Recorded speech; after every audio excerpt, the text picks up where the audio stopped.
جو کہ حرف بحرف پورے ہوئے۔ ابو لہب ذلت کی موت مرا۔ ابو لہب بہت مالدار تھا۔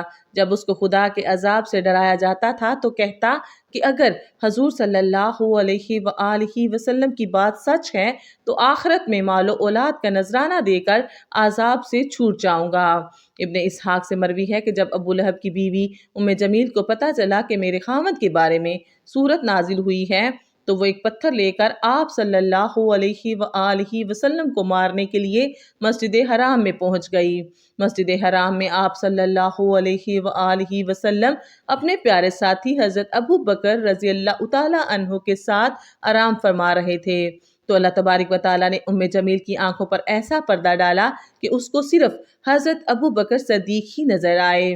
اس نے پوچھا مجھے معلوم ہے کہ حضور صلی اللہ علیہ وآلہ وسلم میری مذمت و رجوع کرتے ہیں، خدا کی قسم اگر حضرت محمد صلی اللہ علیہ وآلہ وسلم میرے سامنے ہوتے تو میں اس کو پتھر مارتی۔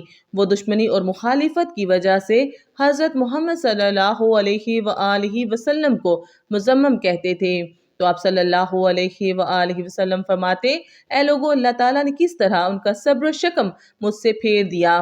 مذمم کو برا بھلا کہتے ہیں، میں تو محمد ہوں، اللہ کا آخری رسول ہوں۔ ابو لہب قریش کا مالدار آدمی تھا۔ اس کا سود خوری کا بہت وسیع کاروبار تھا۔ وہ لوگوں کو سود پر چیزیں دے کر خود منافع حاصل کرتا تھا، یہاں تک کہ اس نے خانہ کعبہ سے سونے کا ہرن چوری کر کے بیچ دیا تھا۔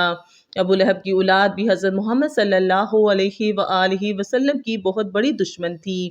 ابن اساکر اور ابن اسحاق لکھتے ہیں کہ ایک دن ابو لہب کے بیٹے عتیبہ نے یہ ٹھان لیا کہ وہ محمد صلی اللہ علیہ وآلہ وسلم کے پاس جا کر ان کے رب کے بارے میں بری باتیں کہہ کر ان کو اذیت پہنچائے گا۔ عتیبہ بدبخت نبی کریم صلی اللہ علیہ وآلہ وسلم کے پاس آیا، بہت سخت کلامی کی اور سب سے بڑا جرم یہ کیا کہ آپ صلی اللہ علیہ وآلہ وسلم کے چہرہ مبارک کی طرف تھوکا، مگر وہ ناپاک تھوک چہرہ مبارک پر گرنے کے بجائے دور جا گرا۔ اس کی گستاخی پر حضور صلی اللہ علیہ وآلہ وسلم نے دعا مانگی، اے اللہ اس پر اپنے کتوں میں سے کسی کتے کو مسلط کر دے۔ عتیبہ اپنے خیال میں بڑا کارنامہ سر انجام دے کر اپنے باپ کے پاس آ گیا۔ ابو لہب نے پوچھا پیارے بیٹے تو نے اسے کیا کہا؟ اس نے بتایا کہ میں نے یہ اور یہ کہا۔ اس نے پوچھا اس پر محمد نے کیا کہا؟ عتیبہ نے بتایا کہ اس نے یہ بد دعا دی ہے۔ یہ سنتے ہی ابو لہب کا رنگ سرخ ہو گیا کیونکہ وہ جانتا تھا کہ محمد صلی اللہ علیہ وآلہ وسلم کی کوئی بھی دعا ایسی نہیں جو قبول نہ ہوئی ہو۔ اب وہ پل پل اپنے بیٹے کا خیال رکھتا۔ ابو لہب ایک دفعہ ایک قافلے کے ساتھ شام روانہ ہوا اور راستے میں ایک جنگل میں گھرچا گھر میں انہیں پڑاؤ کرنا پڑا۔ جنگل میں خوفناک جانوروں کا خطرہ تھا تو ابو لہب کو بار بار حضرت محمد کی بد دعا یاد آ رہی تھی۔ ابو لہب نے قافلے والوں سے کہا کہ چونکہ تم لوگوں پر میرے بہت احسانات ہیں تو میں تم سے ان کا بدلہ یہی چاہتا ہوں کہ آج رات میرے بیٹے عتیبہ کی حفاظت کی جائے۔ بس تم سارا سامان اس گرجا گھر کے صحن میں جمع کر دو اور اس کے اوپر میرے بیٹے کا بستر لگا دو، پھر اس سامان کے ارد گرد تم سب سو جاؤ۔ حبار کہتے ہیں کہ ہم نے ایسا ہی کیا۔ رات جب سو گئے تو جنگل سے شیر آیا، ہم سب کے چہروں کو اس نے سونگھا مگر کسی کو کچھ نہ کہا، پھر سامان کے بلند ڈھیر پر چڑھ گیا، عتیبہ کے چہرے کو سونگھا اور اسے چیر پھاڑ دیا۔ ابو لہب کا برا حال تھا اور وہ کہے جا رہا تھا میں جانتا تھا میرا بیٹا محمد کی بد دعا سے کبھی نہیں بچ سکے گا۔ محترم ناظرین، ابو لہب، اس کے بیٹے عتیبہ اور اس کی بیوی کا انجام انتہائی دردناک اور عبرتناک ہوا کیونکہ اللہ پاک نے سورہ لہب میں پہلے ہی ان کے لیے عذاب کا فیصلہ سنا دیا تھا۔ جنگ بدر کے 7 دن بعد ابو لہب چیچک کی بیماری میں مبتلا ہوا اور گل سڑ کر مر گیا۔ روایت ہے کہ اس کو ایک ریشے دار دانہ نکلا جو پھٹا تو اس سے مزید دانے نکل آئے۔ اب ان دانوں کی بدبو جب پھیلنے لگی تو اس کی اولاد اور بیوی نے یہ فیصلہ کیا کہ ان کو اپنے گھر سے کسی ویران کھنڈر میں منتقل کر دیتے ہیں تاکہ یہ بیماری کسی میں منتقل نہ ہو۔ اسی بیماری، بدبو اور اذیت میں 7 دن رہنے کے بعد ابو لہب جنت میں واصل ہوا۔